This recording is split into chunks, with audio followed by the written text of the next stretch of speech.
Sveicināt jūs mājās! 30 minūtes ar jaunumiem no Ventspils jums piedāvāšais Gonda Pūrniece. Šonedēļ Ventspils pašvaldībā tika izanalizēta mīnu meklēšanas operācijas kara kuģi jūrnieka rīcība Ventspilī. NATO spēkus pārstāvošie jūrnieki iesaistījušies vairākos kautiņos, bet vissmagāk cietis kāds jaunietis, kas ar nopietnu galvas traumu joprojām atrodas Ventspils slimnīcā. Armijai netipiskā uzvedība bijusi tik postoša, ka Ventspils pašvaldība nosūtījusi vēstuli gan ārlietu ministram, gan aizsardzības ministram, gan NATO ģenerālsekretāram ar lūgumu atvainoties. Šonedēļ Ventspils pašvaldībā tika izanalizēta policijas iesniegtā statistika par nedēļas nogalē Ventspilī notikušajiem incidentiem, kuros iesaistīti jūrnieki, kas pilsētā uzturas starptautiskās mīnu meklēšanas operācijas laikā. Ventspils pilsētā 9. maijā pietāvojās mīnu meklēšanas operācijas Open Spirit karakuģi. Ventspils pilsētas un militārajai policijai sestdienas nakts un svētdien izvērtusies par nopietnu pārbaudījumu. Mēs nebijām gatavi tādam, var teikt, desantam un tādai uzvedībai, kāda bija šī gadā šajās dienās mācība. Ventspils pašvaldībā jau nedēļas sākumā tika ziņots, ka starptautisko mācību jūrniekiem, kas brīvo laiku pavadīja Ventspils kafejnīcās un naktsklubos, pieprasīti naudas sodi, kopskaitā 23. Pilsētā cietuši apstādījumi un centrā esošās ēkas, uz kurām notikusi atklāta urinēšana. Daļa Latvijas sabiedrības neskāpēc uzskata, ka ārvalstu karavīru uzvedība Latvijā var neatbilst Latvijas Republikas likumiem un domas saistījošiem noteikumiem. Ļoti ceru, ka Rinkeviča kungs mainīs savu pozīciju un viņa tik sulainiska attieksme pret ārzemniekiem, tā skaitā pret dzērājiem un mīzējiem, mainīsies. Un ka ārzemniekiem ir tādas pašas prasības kā pret vietējiem. Nedēļas nogalē dežūrējošais vecākais kārtībnieks atzīst, ka bez militārās policijas papildu spēkiem nebūtu iespējams situāciju Ventspils ielās kontrolēt. Policisti izteikuši brīdinājumus, izvairījušies no administratīvo protokolu sastādīšanas, bet tos jūrnieks, kas alkohola reibumā gulējuši uz ielām, parkos un uz soliņiem, mēģinājuši nogādāt uz kuģa. Tiesa, ja izdevies noskaidrot kuģa nosaukumu. Tas, ka naktī piebraucot pie tās bankas Andra ielā, viņi demonstratīvi stāv un urinē uz tās bankas vitrīnām. Viņiem vispār likās, ja mūsu cilvēki kādreiz pieķer, tad kāds krūmos kaut kur ielīdz nomalē, tad šie demonstratīvi ielas vidu varēja atļauties stāvēt. Viņiem tas likās laikam, ka tas ir piedienīgi. Daudz no viņiem tēloja, ka nemāk angļu valodu, ka tiešām dabūjām saukt militāro policiju. Tiešām viņi atbrauc vienmēr, cik mēs viņiem pazvanījām, tiem dežurantiem viņi bija klāt. Tad, protams, uzreiz bez kādām vārdu runām tika samaksāt sodu naudu, jo tajā naktī uzlika laikam kāds 20 naudas sods. Viņi bija visi privātās civila drēbēs, bet viņi bija grupās. Viņa tā uzvedība bija absolūti neraksturīga, kāda vispār Ventspilī ir. Izskrien caur strūklakām, kaut kur bija noplūkts puķis, varēja ar puķiem mēs tieši nevaram, bet varēja tikai noplūkts un nomests uz ielu, jo mūsu cilvēki tādu nedara. Sodi par nodarījumiem iekasēt paši zemākie vien 5 līdz 10 eiro. Administratīvā pārkāpuma gadījumā tie būtu vismaz 50 eiro. Tomēr aiz cieņas pret viesiem tas netika darīts. Pašvaldības policija nav apskurptuvi, skaidro kārtībnieki. Piedzēries franču jūrnieks guļ autobusu pieturā, guļ. Ar viņu varēja viss kas notikt. Es pat neatceros, vai tur iedzīvotājs bija pazvanījis un redzējis, ka tāda situācija ir vai patrulējot garām.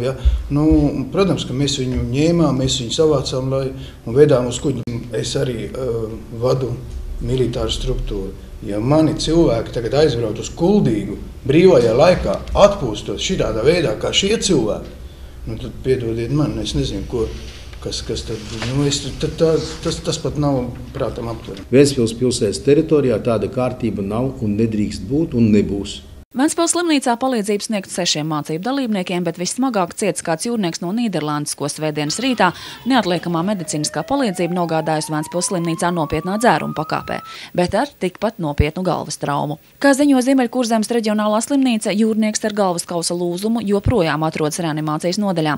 Pacients nav transportējams. Ventspils pilsētas policija atzīst, ka karakuģu mācības Ventspilī notiek jau daudzus gadus, tomēr šādas armiju diskriminējošas darbības līdz šim nav konstatētas. Šobrīd informācija par notikušajiem incidentiem nodot arī valsts policijā. Starptautiskā mīnu meklēšanas operācija Latvijā noslēgsies 22. maijā. Gonda Pūrniece, Andrejs Klīgins, Kurzemes televīzija. Pirmdien 19. maijā 5:30 vakarā Užavas ielā 8 Ventspils nekustamie īpašumi aicina uz informācijas dienas pasākumiem. Tas ir laiks, kur atbildīgām amatpersonām jūs varat uzdot jautājumus, kas saistīti ar dzīvojamo māju sanitāro tīrīšanu, ja precīzāk visu par sētnieka darbu. Izmantojiet iespēju un pirmdienu 5:30 aiziet uz Užavas ielu 8. Šajā piekdienā Piejūras kempings rīko atvērto durvju dienu. 16. maijā no 11. rītā līdz 7. vakarā kempings aicina visus uz atvērto durvju dienu, kuras laikā darbinieks stāstīs un rādīs par kempinga piedāvājumu. Apmeklētājiem būs iespēja apskatīt vietu, kur novadīt semināru vai sarīkot ballīti. Pasākuma telpās ietverta arī saunas apskate. Tiks parādīts nojumes, kuras iespējams izīrēt brīvdabas pasākumiem. Varbūt jūs interesē volejbola un streetbola laukumi, ar iespēju iznomāt velosipēdus un pat velokartus. Iepazīstinās arī ar 4 veidu mājiņām. Te ir 70 traileru pieslēguma vietas, 250 telšu vietas. Un, ja gribat apmeklēt atvērto durvju dienu, varat piezvanīt pa tālruni 636 27 925. Pirms kādu laiku Kurzemes televīzija informēja par to, ka Ventspils pilsētas centru pārņem lombardi un lietotu apģērbu veikali. Taču šomēnes situācija pilsētā ir mainījusies, Ventspilī durvis vēruši vairāki kvalitatīvi apģērbu veikali. Modes un laba apģērba cienītājs Ventspilī vairs nevar pārmest, ka pilsētā nav iespējams eleganti apģērbties un sekot modei. Šomēnes uz Ventspils centrālās ielas atvērušies 2 jauni veikali. Sveicināti! Mēs atrodamies jaunajā veikalā Sister Points, pašā pilsētas centrā, ļoti ērtā vietā. Ienākot veikalā, pa kreisi mums ir apģērba kolekcijas Mozaīka igauņu, pa labi mums ir kolekcijas Bastions, arī igauņu firmiņas. Bastion ir viens no visaugstāk novērtētajiem Igaunijas zīmoliem. Bastion apģērbu nesā sievietes, kas spēj novērtēt eleganci un kvalitāti.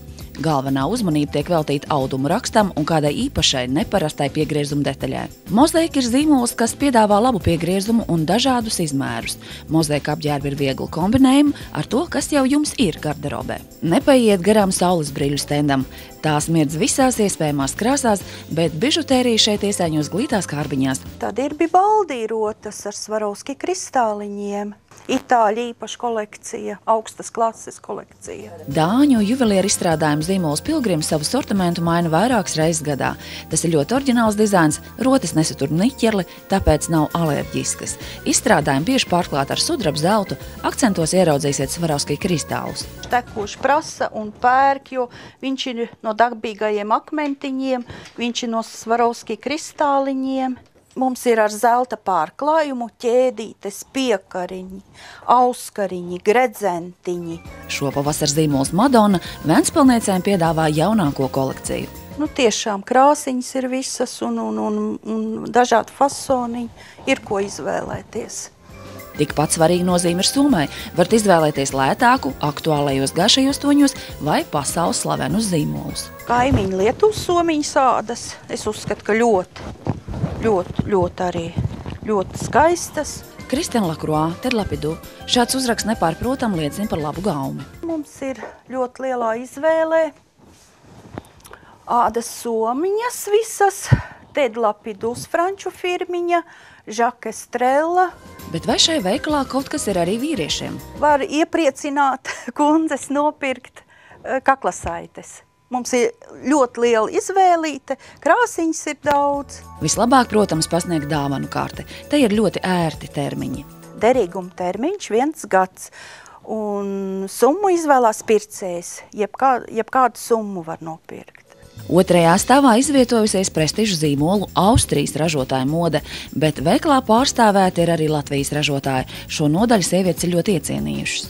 Lady Plus. Ļoti sievietēm mīļa firmiņa. Viņi tieši arī sievietēm ir gados arī domāt. Ļoti labprāt sievietes laiko, pērk, priecājās, ļoti apmierinātas. Un vēl pačukstēstam, ka veikalā Sister Point ir īpaša atlaižu nodaļa. Atlaižu nodaļa ir tā pati Mozaīka, tas pats Bastioniņš, tad vēl ir varbūt kāda drusciņa tur vēl kāda cita firmiņa. Viņa ir tāda pati kvalitāte, viss viņai tikai ir, var lētāk iegādāties. Te ir jāstaigā un jāšķirs drēbītes un jāmeklē. Un noteikti kaut ko skaistu sev var atrast.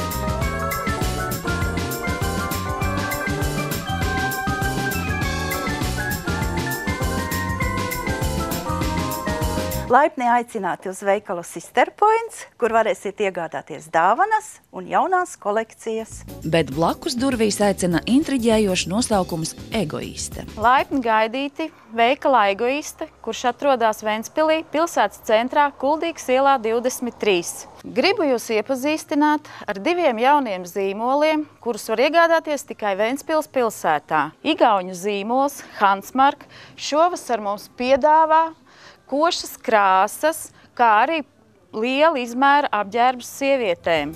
Igauņu kaimiņi šosezon piedāvā gaišas krāsas, bet turpat blakus lietuviešu zīmols Bliss. Lietuviešu Bliss šogad piedāvā mums kvalitatīvs un dabīga veida materiālus, kā piemēram lina materiāli. Mūsu veikalā var iegādāties arī dažādas aksesuārus, kā piemēram šaulītes, kuras ir dažādās krāsās. Vēl mēs piedāvājam plašā sortimentā sieviešu somiņas, kur var izvēlēties jebkura sieviete savai gaumei. Tā kā pavasars ir mānīgs laiks, vienmēr noderēs lietusargi gan sievietēm, gan bērniem un dažādās krāsās. Otrajā stāvā aicināti jaunieši. Šeit būšot lēti un moderni tērpi, ko līdz šim nevarēja nopirkt Ventspilī. Ja vācu firma Helis pārsteidza savām košajām un stilīgajām kolekcijām, kā arī ar ļoti pieņemamām cenām. Esam pārliecinājušies, ka šo 2 veikalu sortiments atbilst pat galvaspilsētas modes dāmu prasībām. Daži zīmoli nekur citur Latvijā nav pat sastopami. Ja līdz šim varēja teikt, ka Ventspilī trūkst labu apģērbu veikalu, tad šobrīd situācija pilsētā ir pozitīvi mainījusies. Aizvadītajā nedēļā Ventspilī valdīja mode. Jau 2. gadu pēc kārtas uz Ventspili tiek atvests festivāls Riga Fashion Mood. Teātranamā Jūras vārti savas kolekcijas rādīja 13 talantīgi dizaineri, bet paralēli tika eksponēti vietējie zīmoli un atklāta dizaina izstāde. Riga Fashion Mood izveidojās 2011. gadā. Idejas autori ir Rīgas modes palāta, kas apvieno modelētājus un ražotājus. Mūsu palātas biedri nav tikai modes dizaineri, bet arī augstskolu pasniedzēji, lai darītu vienu lielu darbu. Tā kā modes palāta darbojas jau 3. gadu, aizvadīt dažādi pasākumi, ne tikai Rīgā, bet arī Jūrmalā un Ventspilī ar vienu mērķi – popularizēt jaunos Latvijas zīmolus. Latvijas dizaineriem ir iespēja piedalīties izstādēs, treniņos un pajautāt padomu. Tas ir zināšanu trūkums par modes biznesu. Jaunie cilvēki mākslas akadēmijā mācās kreatīvi radīt, bet pietrūkst zināšanu, kā strādāt komandā. Vakar gaitā uz pódiumu defilēja modeļi, kuri pārstāvēja kontrastainas kolekcijas, sākot ar tēkrakliņiem un beidzot ar vakarkleitām. Dažādību un oriģinalitāti pulcēja pilnu skatītāju zāli.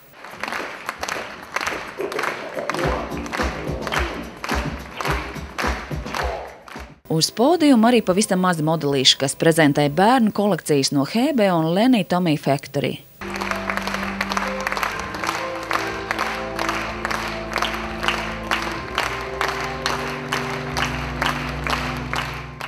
Šovu Ventspilī vadīja Rihards Lepers, bet muzikālo fonu veidoja džeza grupa Branch of Gentlemen.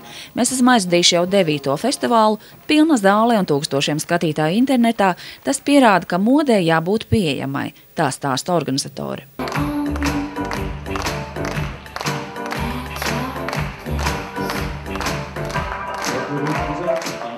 Izstādē Latvijas dizains Latvijai tika veltīta pašmāju idejām un ražotājiem, arī aksesuāru un mājlietu kolekcijām. Nākotnes plānos ietilpst Latvijas dizaineru popularizēšana ārzemēs. Gonta Purniec, Anita Koļesinkova, Andrejs Kuligins, Kurzemes televīzija. Vakar Ventspils sasniedz velotūras dalībnieki, kas pieveikuši maršrutu Rīga-Ventspils ar mērķi meklēt informāciju tehnoloģijas talantus. IT speciālists nav tikai klusējošs cilvēks stūrī pie datora. Ar šādiem vārdiem pie Ventspils vidusskolāniem vērstās bijušais Microsoft Latvijas vadītājs un šī brauciena sponsors. Trešdien pie Jaunranes nama piestāja DPA augsto tehnoloģiju centra velotūras meklējam IT talantus Kurzemē dalībnieki. Ceļš no Rīgas uz Ventspili tika mērots tieši ar velosipēdiem, nevis ātrākiem spēkratiem. Tas darīts tāpēc, lai nepalaistu garām pat vismazākās iespējas atrast spējīgākos IT talantus. Velotūres dalībniekus sagaidīja Ventspils pilsētas domes priekšsēdētāja vietnieks Jānis Vītoliņš. Galvenais mērķis ir, ka šādā atraktīvā veidā ar velosipēdiem mēs mēģinām piesaistīt uzmanību informāciju tehnoloģiju nozarei un aicināt vidusskolniekus, topošos studentus studēt informāciju tehnoloģijas. Un caur šo veidu mēs parādām, ka informācija tehnoloģijas nav tikai, kā mēs bieži vien varam redzēt mākslas filmās, kaut kas tāds pie galda sēdošs, vienmuļš darbs, bet kā mēs redzam, to var pasniegt arī tādā interesantā veidā. Sandis Kolomenskis kopā ar velokomandas DPA Cycling Team sportistiem mēroja ceļu no Rīgas līdz Ventspili, piestājot Tukumā un Talsos, lai informētu skolēnus par IT nozari. Šādā veidā cenšoties piesaistīt topošo studentus IT nozarei. Jaunradas namā viņš vadīja lekciju par studiju un darba iespējām IT nozarei, par tās perspektīvām un drošību internetā. Sākām mēs savu ceļu pirmdien no rīta Rīgā, no Latvijas universitātes. Mēs apmeklējām Tukumā vidusskolas un Talsos vidusskolas. Es teiktu tā, ka mums vajadzētu vairākus autobusus noteikti, lai mēs varētu savietot iekšā visus IT, tos, kas vēlās studēt IT tehnoloģijas. Papildu informācija par IT nozares perspektīvām Latvijas kontekstā skolēni tika iepazīstināti arī ar profesionālās riteņbraukšanas komandu DPA Cycling Team. Paralēli IT nozares popularizēšanai ik viens interesents varēja tikties ar Latvijā vienīgās MTB profesionālās velokomandas pārstāvjiem, kuri piedalās pasaules līmeņa velosacensībās un gatavojas dalībai Olimpiskajās spēlēs. Šī gadījumā ir velosipēds, kas ir arī paredzēts lietošanām pa publiskajiem grānceļiem, asfaltceļiem, kur acis rāda, bet tā galvenā būtība šim velosipēdam ir tas, ka viņš ir domāts braukt pa trasēm. Velosipēda rāmis gatavots no karbona un sver tikai 9 kg. Ja šos 9 kg mēs pārvēršam vērtībā, par cik mēs iegādājamies velosipēdu, tad uz gramu velosipēds ir dārgāks nekā Mercedes. Un kopējā cena viņam ir? No šiem konkrētajiem velosipēdiem kopējā cena ir 7000 eiro. Sandis Kolomenskis tikās ar Ventspils pašvaldības, izglītības pārvaldes un skolu pārstāvjiem, lai pārunātu sadarbību nākamā mācību gada ietvaros. Kā viņš pats atzina, tad šajā sadarbības procesā viņi centīsies skolēniem dot zināšanas un veidot izpratni, kā tās izmantot tālākajā studiju procesā. Viņš cer, ka mūsu kopīgās sadarbības rezultātā skolēni labāk sapratīs uzņēmējdarbības būtību, biznesa veidošanos, to, kā tiek ģenerētas idejas un kā piesaistīt klientus. Kristofs Priedē, Andrejs Kulīgins, Kurzemes televīzija. Šovasar remontu sagaidīs arī Olimpiskais centrs Ventspils. Liekas, ka tas uzbūvēts pavisam nesen, tomēr izrādās, ka jāmaina grīda basketbola hallē, ir nepieciešama vairāk rekonstrukcijas darbi, un par to mums pastāstīja Ulds Boitmanis. Olimpiskais centrs Ventspils sadarbībā ar Latvijas Olimpisko komiteju un Ventspils pašvaldību šobrīd īstenos lielu investīciju projektu, kas paredz sporta bāžu rekonstrukcijas darbus, labiekārtošanu un citus sporta dzīvi uzlabojošus pasākumus. Kurzemes televīzija tikās ar Olimpiskā centra Ventspils galveno saimnieku, valdes priekšsēdētāju Uldu Boitmanu, kurš pastāstīja par gaidāmajiem remontdarbiem, kas notiks šīs vasaras laikā. Pašlaik mēs atrodamies Olimpiskā centra basketbola hallē. Ar basketbola hallu sākās viss Olimpiskais centrs, jo tas bija pirmais objekts, kas tika nodibināts tālajā 1997. gadā, tā kā katrs var izrēķināt, ka mūsu mīļā basketbola hallei jau ir 17 gadu. Visus halles pastāvēšanas gadus vēl nereiz nav veikts kapitālais remonts, un laikam ejot rodas nepieciešamība pēc modernizācijas. Līdz ar basketbola sezonas noslēgumu šeit sāksies ilgi gaidītā grīdas seguma nomaiņa. Basketbola grīda, tas ir tāds sarežģīta lieta, jo ir tas parkets virsslānīts, tas ir Kanādas kļava, kas ir pasaules standarts, jo ir cietāk segums par Latvijas ozolu, tā kā ļoti izturīgi. Tad nāk saplāksnis, un pats galvenais ir starp betonu un to saplāksni, ir tādi amortizātori gumijas. Ja? Tā grīda nav uzlikta patiešo uz betona, un tas ir domāts tāpēc, lai sportistiem būtu tāds amortizējošāk lēcieni gan treniņos, gan sacensībās un nebendēt ceļlocītavas, mugurkaulu. 17 gadu laikā grīdas amortizācijas slānis ir zaudējis elastību un tā kļūst cieta. Tā kā šajā basketbola hallē bieži vien tiek rīkotas dažādas būtiskas sacensības, kā arī Eiropas čempionāti, tad ir svarīgi, lai zāles stāvoklis atbilstu savam statusam. Arī tribīnes, lai gan drošas un labā stāvoklī, piedzīvos uzlabojumus, kuru veikšanai kā konsultants piesaistīts kāds angļu uzņēmums. Mums neiet iekšā pēdējās 3 rindas, jo bišķiņi tur tā grīdiņa ir arī sašķiebusies, un tā kā tribīnes prasa rekonstrukciju, mēs pat sameklējām, tas arī diezgan sarežģīts process, tā rekonstrukcija. Pats galvenais tablo, ja tas mūsu tablo Lampenieks bija moderns 17 gadus atpakaļ, un tas bija labākais Latvijā. Dzīve jau straujiem soļiem iet uz priekšu, un tāpēc ir jau iepirkums sācies, un cik es atceros, 30. maijā viņš beigsies. Un tad Ventspilnieki iegūs 2, jo katrā pusē ir pa tablo, lai visur varētu redzēt. Moderns tablo, 6x8 metri, kur būs visi spēlētāju vārdi, uzvārdi, numuriņi, piezīmes. Jaunie tablo kalpos arī kā liels ekrāns, kurā spēļu starplaikos varēs skatīties izklaidējošus video, reklāmas un citus vizuālos materiālus. Es jau, piemēram, visu to skaisto glēzenu un redzu un prieks vēlreiz prieks, ka mūsies spēlē kā dievu pašlaik, jā. Tas tāda papildus enerģija visam rādi. Darbus basketbola hallē plānots pabeigt līdz jaunās basketbola sezonas sākumam, kas parasti ir oktobra sākumā. Saprotams, ka rekonstrukcija rada savu veidu problēmas sporta skolas audzēkņu treniņu organizēšanā. Tomēr Uldis Boitmans uzsver, ka viss ir atrisināts un treniņi notiks Ventspils 6. vidusskolas sporta zālē un sporta namā centrs.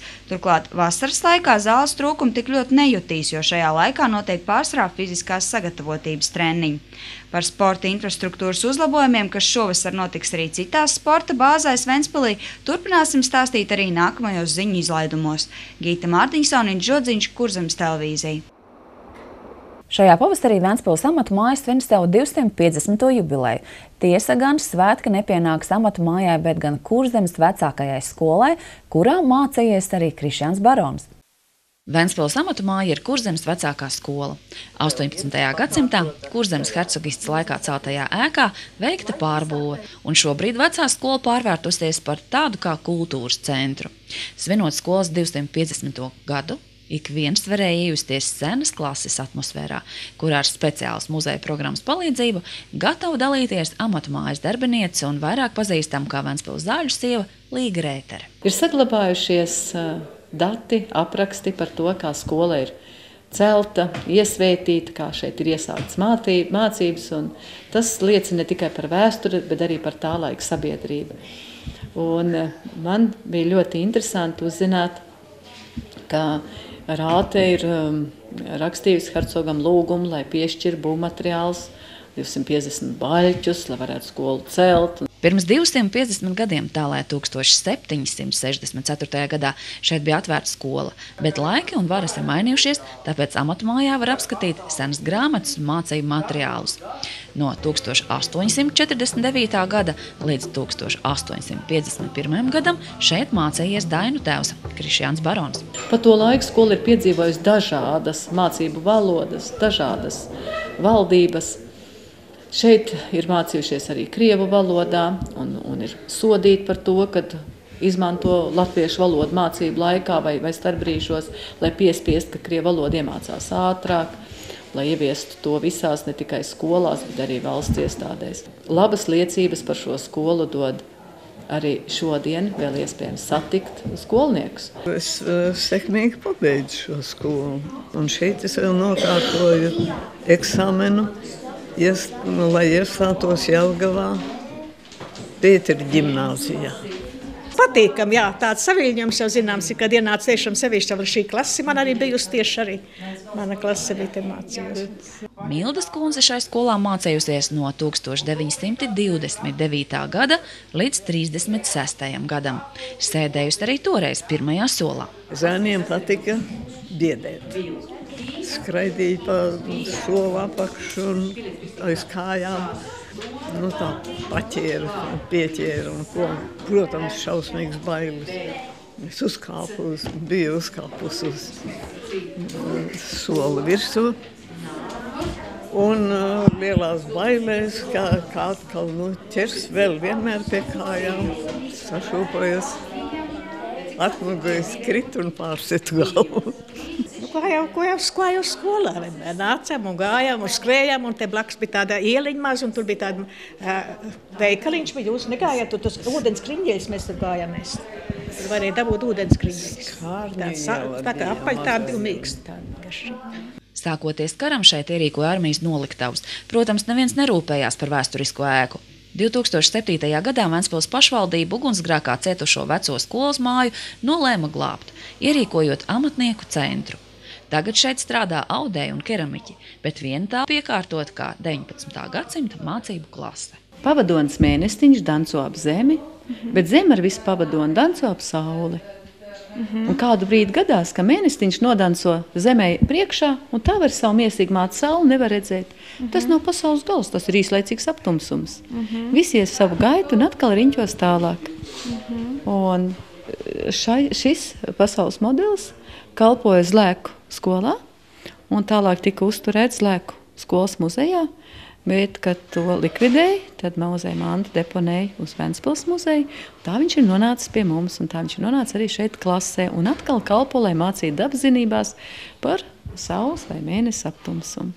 Ja pieteiksiet ekskursiju Ventspils amatu mājā, jūs piedalīsieties senā mācību stundā. Kad bērni klausījās, mācījās vēsturi, tad viņiem piedāvā iejusties skolēnu lomā, pamēģināt rakstīt ar grafītu grifelēm, šīferu tāfelītēm, pamēģināt lasīt veco druku. Un tas bija pārsteidzoši, kā 2. klases skolnieces ātri vien no priekšā rādītiem vārdiem, no priekšā rādītiem burtiem iegaumēja vecās drukas burtu apzīmējums un sāka lasīt. Tur mācīties galītrakstīšanu, tikumīgu audzināšanu, iepazīstina arī ar carlaiku disciplīnu, mēs mācāmies arī vietējo ventiņu valodu, tās gramatiku. Ventspils amatu mājā notiek arī dažādas izstāžu atklāšanas, bet pirmajā stāvā atrodas amatnieku darbu un suvenīru salons. Gonda Porniece, Anita Koļesņikova, Andrejs Kuligins, Kurzemes televīzija.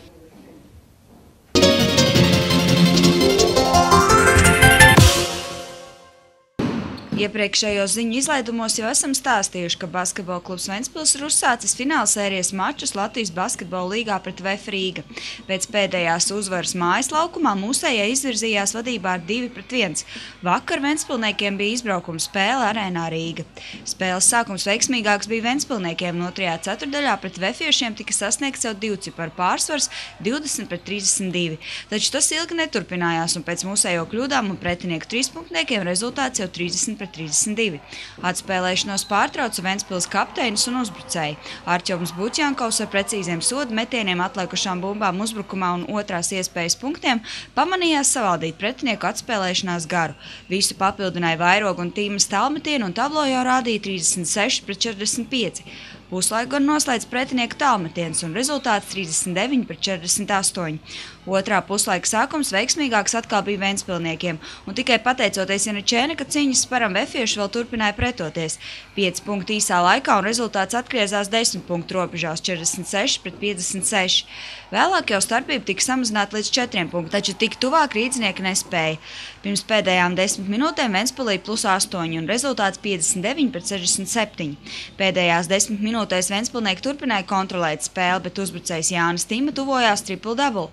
Pirms pēdējām 2 pamatlaika minūtēm viņi rēķinā 11 punktu, 11 atlikušās bumbas un 9 rezultatīvas piespēles. Spēle noslēdzās ar rezultātu 75-89. Jāpiebilst, ka šī uzvara ir zīmīga arī ar to, ka veselus 3 gadus Ventspilniekiem nebija izdevies uzvarēt nevienu izbraukumu spēli Arēnā Rīga. Basketbola kluba Ventspils fināla sērijā tagad ir 3-1, un nākamā būs mājas spēle, kas notiks šo piektdienu 16. maijā Olimpiskā centra Ventspils basketbola halē 19:35. Tā var būt izšķirošā un atnest mūsu klubam ilgi kāroto LBL zeltu. Par Ventspils sasniegumiem pozitīvi izsakās arī Olimpiskā centra Ventspils valdes priekšsēdētājs Uldis Boitmanis. Es gribu apsveikt visu Ventspils basketbola fāns ar lielisko mūsu basketbolistu uzvaru Vefiņu. Ceru, ka drīz arī būs pēdējā spēle, kad mēs dzersim uzvaras šampanieti. Liekas, ka laika prognoze beidzot būs sev attaisnojusi, aiz logas spīd saule, tāpēc novēlu jums jaukas brīvdienas, bet Ventspils raidījumus varat redzēt internetā, arhīvā, Kurzemes televīzijas mājaslapā. Vislabāk!